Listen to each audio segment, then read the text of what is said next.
I'm Kate Forsdike and I'm a director of PCS Legal, and today I'm joined by the lovely Lexie Carducci, who is a property finder, a property developer, investor, property presenter and content director, and has built her whole career around property. So hi Lexie. Hello. That is an impressive bio, I have to say. I'm pretty much obsessed with property. My whole life revolves around it. So how did you get it? So same with you, we like what we do. So exactly it, yeah, definitely enjoy it. So how did you get into the property sector? Yeah. So originally I always wanted to be a singer. That's what I studied at university. And I went to a small little music school in West London, and we didn't have student halls at our uni. It was tiny little school really. So we had to rent privately. So I rented through this company called Aston Row in Acton in West London, and then started dating my estate agent. Oh, brilliant. I think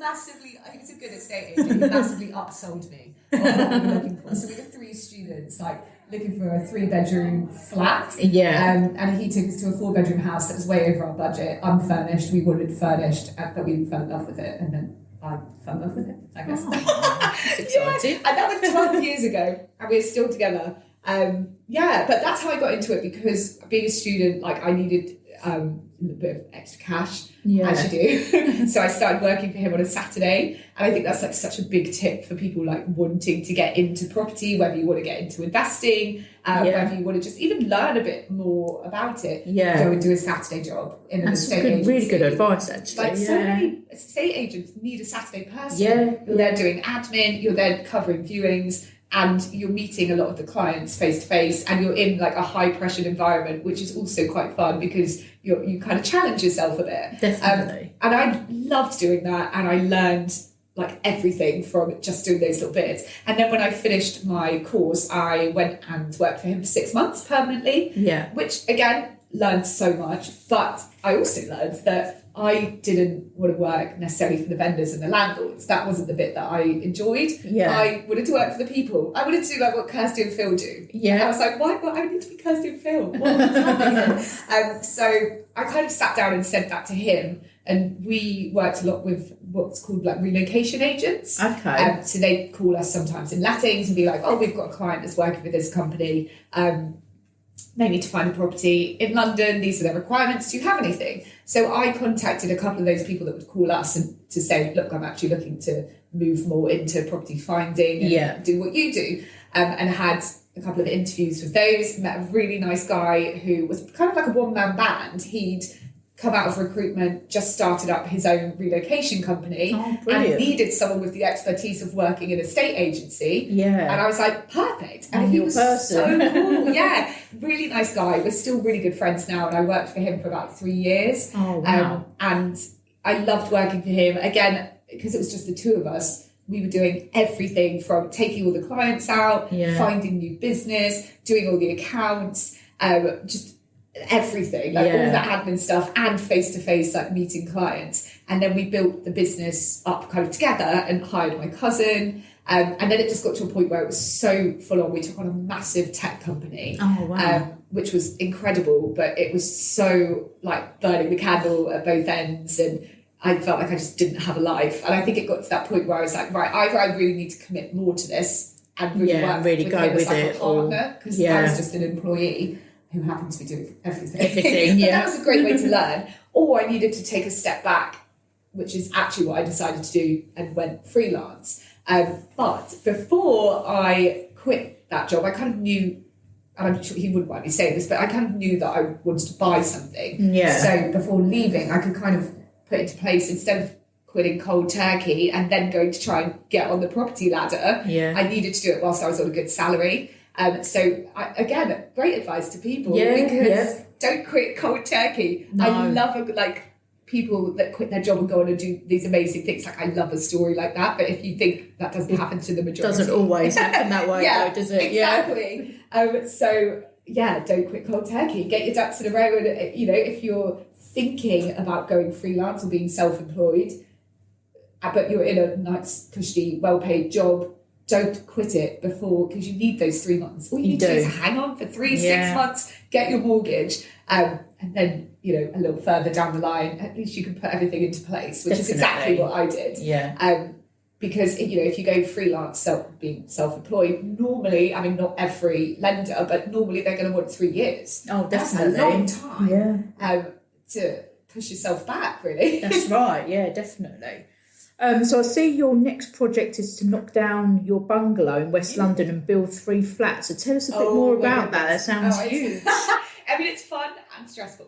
Definitely my biggest project that I've done. And by no means is it anywhere near like getting there. But we have now had planning accepted. So basically, had a property down the road that we were living in on this street in Chiswick. We used to walk past this bungalow every day, and it was derelict, like the windows were smashed, the grass was great, it was like a jungle. And we were always like, what is happening with this property? Like, no one's been living in it for at least a year. And we were like, it would be so cute because it'd be like a step up for us. It's on a massive like corner plot. You're like, it's got development potential. So one day when like the gate was open, we were like, okay, just gonna pop in. Probably shouldn't say that, but you know. So we did, and we found a estate agency board. So we were like, okay, we're just gonna call them and see what is happening with this. And basically, it'd been under offer for 18 months on like an option agreement, subject to planning, from developers that wanted to buy it and develop it, but they'd been knocked back for 18 months and kept getting rejected.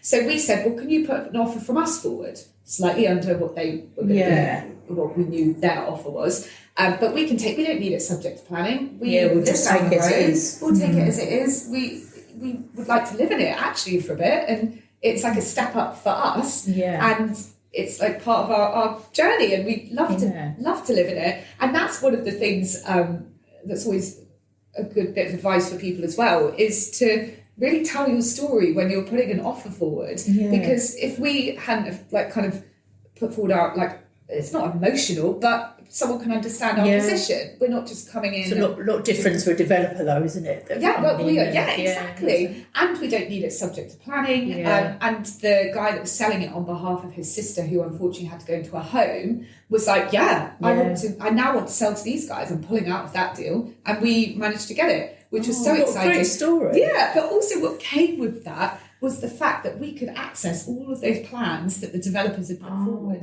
online. They've done half the work for us. So now you can see what was rejected as well. Where they were getting rejected, what things we needed to change. And the first thing that we did, and we actually got accepted, was to knock down the bungalow and put up 5 flats. That took us, I mean, we thought we'd get planning in 6 months, which we did. We probably got it in about a year. So it took a lot longer. We had 57 objections from neighbours, which was massive. But another thing that people might not know is that planning's a box-ticking exercise. And you could have 100 objections. If they're irrelevant, it doesn't matter. So these 57 objections didn't matter. We could come back to every single one of them to argue against it. We did have to go to the planning committee because it obviously gained a lot of local interest, which was an experience in itself, but of course you learn from all these things. We managed to get planning accepted, but because we'd lived in it for so long, we were like, actually, we now have had this other idea that we think we could get more space out of it if we did a basement. There was a basement that had been done like round the corner from us, so precedents had been set. There were houses on the street that had done basements, so we were like, we reckon we could get a basement out of this. Went back to planning. They rejected the basement purely on the fact that, okay, other places had done basements, but they were all houses, and this was flats. And so they rejected it. So then we were like, well, we've loved living here. Why don't we put a house one side with a basement? And then flats the other side. That's a good idea. Still with a basement, but at least we've given them that house, then we might as well have a basement on the other side. So now we have planning accepted for that. So we finally got there. Finally did it. And now I guess like there's all the other little bits that go along with that, like thinking how we're going to finance it. Because I was at Grand Designs recently doing a talk there, but also listening to loads of other talks that were going on. And one of them was about self-build mortgages. And I was like, interesting. we're kind of doing this as like a development project. So we were thinking of doing this on development finance. Yeah. But there might be an angle that we could do the house, which is actually because we title split the land. So the house is number 3 and the flats are number 1 because there was no number 1 on our street.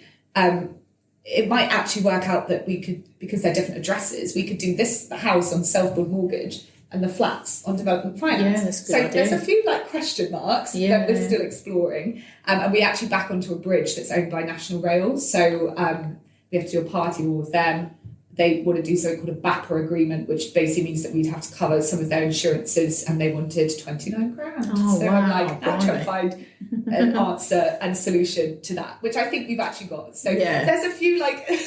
we haven't given up with it though, which is great. Yeah. And the fact that we've got planning through, which only came through, I can't remember if it was beginning of this year or end of last year, but it was recently. And that was the big thing. Yeah. So now we've got that, and we have that for 3 years. So we've got 3 years got time to solve the to problem. do it. And we've lived in it ourselves as well, which has been a really good thing to do. And although we're on a tracker mortgage, not that fun. We've actually separated off our 3rd bedroom and put in a little kitchenette. It already had a like a little ensuite, and that was entered through a separate entrance. So we've blocked that off. We rent it out as a studio for £1,000 a month. So that's covered probably how much. So clever. Yeah, definitely. This is what I love about property, is that you have to get creative. You do. I feel like from being from a little like quite a creative background with like my music and things like that, bringing that in. Yeah. I love that. Yeah. Definitely. So sorry, I went off on a tangent. No, it's telling okay. my life story, but yes, there's the bungalow. So you're quite hands-on when you come to building work. So what kind of inspires you to do it yourself? And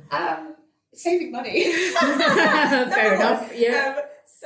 Do you enjoy doing it though? Yeah. And this is why I'm so excited about the next project, because I will get to design something for myself. Like everything I've designed in my developments previously has been looking at it for other people. Yeah. So this is really what you want to bring. This is going to be a little bit crazy, and I want like flower walls and neon signs. And, I've got this I can't wait to see the pictures. Yes. I think it's going to look great. It's going to be so much fun. And I've got. It sounds really bizarre, but like from when I was a kid, basically I used to go to the zoo every weekend with my mum and dad. Yeah. And there was, do you remember those ride on like rides as a kid? You put 20p in. Yes. And like there was this ride on tiger. He was called Prince, and he was so cute. And then he must have like failed some health and safety test, and the zoo got taken away. So my dad was like, "Well, can we have him for my daughter?" And they just gave this to my dad. So I've got this like giant plastic tiger, and I'm like, "He's going to my house. I don't know where he's going to go, like popping out of a wall or something." I love that. That's in brilliant. The garden. But this is what I mean. Like you can get so creative and push boundaries with stuff and make it like a little bit fun. Whereas before everything was like Egyptian cotton grey, because you're appealing to the masses. Yes, of course. Of course. What do you enjoy most about your property ventures? Oh, I think for me, it's exactly like I said, like being a bit creative. Like I think knowing your skill set and what you're good at and what you're not good at. Like I'm personally not great with like numbers. So if my boyfriend and I go and look at a development, he can do numbers off the top of his head and be like, this is a deal, this isn't a deal, it's not going to stack up. I need to go home for an hour and write it down. Think about it. Type away on my calculator. And I've just never been quick at doing things like that. So that's where his skill set comes in, and he can know, okay, we'd have to put a beam in here, we'd have to do that here, and calculate it all in his head. But my strength comes from looking at floor plans and reconfiguring spaces. So like my go-to developments in Acton and Chiswick, W3, W4 in West London, which I always think invest where you know, and I feel like I know that area quite well. I know what you expect to get for different prices. I know the agents who can send me the deals before anyone else. And so looking at like a large 1-bedroom, how can I just move some walls around internally, not do any massive extension projects, and create a 2-bedroom out of it as a flip? Or, I mean, ideally I try and hold any property in London, I think is, end goals capital appreciation. Fingers crossed, hoping that's the plan. But so to hold it, but that's a great way of getting a 2-bedroom out of a 1-bedroom space. Yeah, that's great. So I love your mission about making property fun and easy to understand. So what do you think the industry can do really to help achieve this and to make it not so intimidating? Yeah, I just think so many people, and me myself included, when I first got into property, I found it so intimidating and so stressful. And, you know, it's always very like the third most stressful life event after death and divorce. It is. That's shocking. It is. Like, I just think that moving house, wherever you're moving, and I appreciate like some people are moving maybe even because of one of those top two reasons, and it's not a fun experience, and you're being forced into it and you don't want to do it. But it's still a new chapter. However you look at it, it's a new chapter, it's a fresh start. Yeah. And I just think people should be excited about it. So how can people kind of make it a little bit more fun? I think, first of all, breaking things down, because that's a lot of why things are stressful, because you don't understand them. And I was in that position 12 years ago. Yeah. Like, I got rejected on my first mortgage because of stupid things I didn't, like tiny little things Yes. that I didn't understand. Whereas if I listened to your podcast, if I watched videos on TikTok and Instagram, you'd learn all of that. And I feel like that wasn't around then. So utilising these social media platforms for informative educational content, exactly like you're doing with the podcast. Yeah. It's just what I think people need to do. Need it, breaking definitely. things down, going back to basics. Just helping people enjoy things a little bit more, and also telling people the things that can go wrong. Yes. So it's not a surprise when it happens, and you're then aware of it, and you're like, you know what, I already planned for this. It's all good. We're on plan I know how to deal with this. Yeah, because I feel like with my latest development, I've gone from plan A, B, C, D, E, F, G, all the way down to Z. Literally. It's okay. There's no plans anymore. There's no plans. We're just winging it now. That is my life. Oh, brilliant. So what's the best piece of advice you can give to an investor who's looking for a property? 'Cause sometimes people can be a bit scared when they're starting out in their investment journey. Yeah, I think view. Go and view things so you can compare them, so you really understand in certain areas what you are getting pound per square foot. Okay. And knowing, because then that really helps you go home, do the numbers and stack up whether that actually is going to be a deal or not. And also knowing, using a team, like I feel like you have to have a team on side that is bringing their different skill sets to the table. Like, you can't do everything yourself. Yeah. And like I said earlier, like, numbers are not my strong point. So having someone around that really can advise me on things like that, which is my boyfriend, which is great that he's my business partner too. That comes in handy. Aren't you, really? Really helping each other out. And having a team around you, it's okay to not be good at everything, but as much as knowing where your strengths are, know where your weaknesses are, and bring someone in that can advise you on those weaknesses, so that you're not going into something blind or making silly mistakes on it. So I think that's probably the biggest thing as an investor.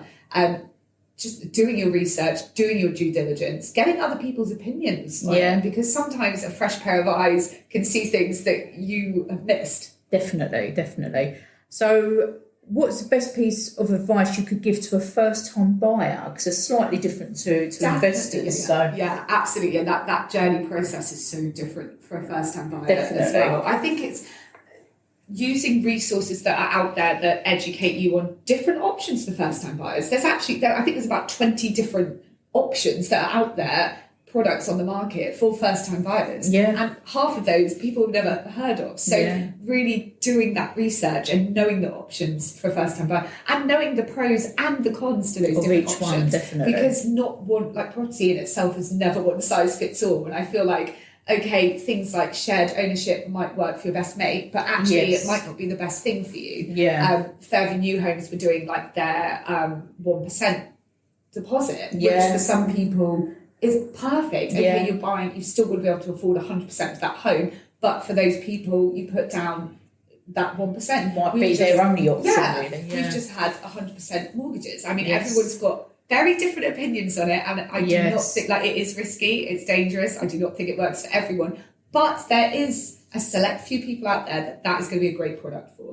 So it's knowing as much what works for you, what and they doesn't work. The products change all the time as well, don't they? There's always new things coming out, and as we know, the mortgage rates go up and down and all sorts. So it's about doing your homework and knowing what you can. I guess, like, as a first-time buyer, knowing your affordability, knowing what you can afford, being prepared.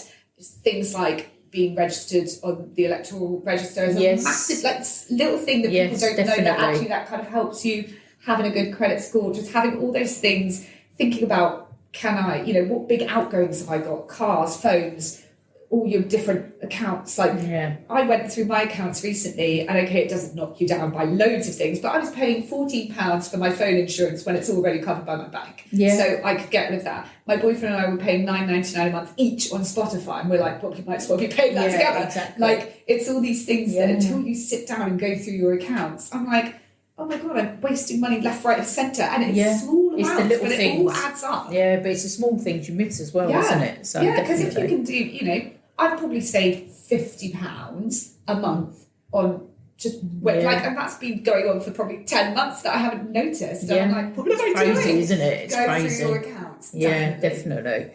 So what are your best tips when looking to renovate a property? Ooh, best top tips when looking to renovate. I guess that, how are you going to be adding value? Because that's the biggest thing. So how are you going to be adding that value? Is it normally it comes by adding square footage. So how are you doing that? Are you doing it from an extension, side, rear, loft, basement? Like, how are you adding to it? How are you adding that other value? What are you looking to do? Is it the kitchens, the bathrooms? They're the top rooms that people are always looking for. They can kind of deal with everything else, but they need a modern kitchen and a bathroom. And I guess looking at your why are you renovating? Is it for yourselves to use as a family? Do you need extra space? Is that why you're doing an extension? Or are you doing it as an investment? In which case, always think about your target market and the person that's going to be using that. Yeah. If you're an investor and you're looking to do short-term accommodation, or you're looking to turn a property into a HMO, think about who's going to be using that. Who's your end user? Who's going to be living there? And does the layout work for them? So you might want to do a more combined open plan kitchen, dining space, living space if you're doing a HMO, and really boosting the size of the bedrooms, because then a lot of those people will be spending most of the time in their bedrooms, and then making sure that they are big enough to house working from home. Yes. Maybe even having thinking about who is going to be living there. Yeah, definitely. It's good. So I might regret asking you this, but from your point of view, what can the conveyancing industry do to make the moving process better? Ooh, I'm kind of after a different viewpoint, I think. So I can say one thing, but I know, but it's, as a conveyancer, you're doing everything that you can. I think it's more educating people on why that process takes so long. Yes. That's the main thing. Yes. Because you can't speed it up. You can't really. No, it's still the process. That's the thing. The process. Yeah. My grandparents, my family helped out my grandparents buying a property in Devon for kind of them to move out of a house into a flat. Yeah. It was all cash. There was no chain. It's still taken 6 months. Yeah. Like, it's just the way it is at the minute. And I think just educating people on why it takes that long, and what to expect at each step of the process. Because I think people think, okay, I've had my offer accepted, and one person's just going to go in, do some surveys, and then we're off we go. That's right. But there's so many more steps. There's a lot more steps. There's a lot more steps. And also, I think it's definitely about education, and there's no such thing as a straightforward property. I find all the thousands that I've done, people say, "Oh, it's straightforward," but it really isn't. It really isn't. I wish it was. It never is. But even that, making people aware that it never is straightforward. And going back to what we said earlier, like, what are all the things that can go wrong? Yes, that's so that right, you understand them, and when if they do go wrong, you're not overwhelmed by it, because you're like, well, we thought this might happen. Yeah, that's right. So I think information is the key, really, isn't it? So what's next for Lexie? So what are your future plans? I don't know. So definitely the bungalow. The bungalow is where everything is kind of tied up. Priority, yeah. So that's the big thing property-wise. I would really like to get some short-term accommodation, like Airbnb style property in my hometown in Devon. Oh, that'd be lovely. But I think personally that we're going to now find that there's a lot more restrictions coming in on things like that. So I may have missed the boat. I feel like people got into that pre-COVID laughing. Yes, that's right. And now I don't know if it's quite the right time. So we'll see. But all my like cash is stuck in the bungalow at the minute. So that's sat there. I've got my development in Fulham, which is going on the market mid-June. So that will be quite fun. I'll document that on my socials. We'll look out for that one. And then presenting wise and things like that, like I've pitched a couple of TV shows, and I'd love to make my way into like some form of property television. It's a personal goal of mine as well. We'll be lucky to have you, definitely. We'll definitely be lucky to have you. Well, thank you so much for coming today. It's been such a good insight, and you definitely bring the fun factor into property. So keep that going. I love that. I love what you're doing with this podcast. So thank you. Thank you so much.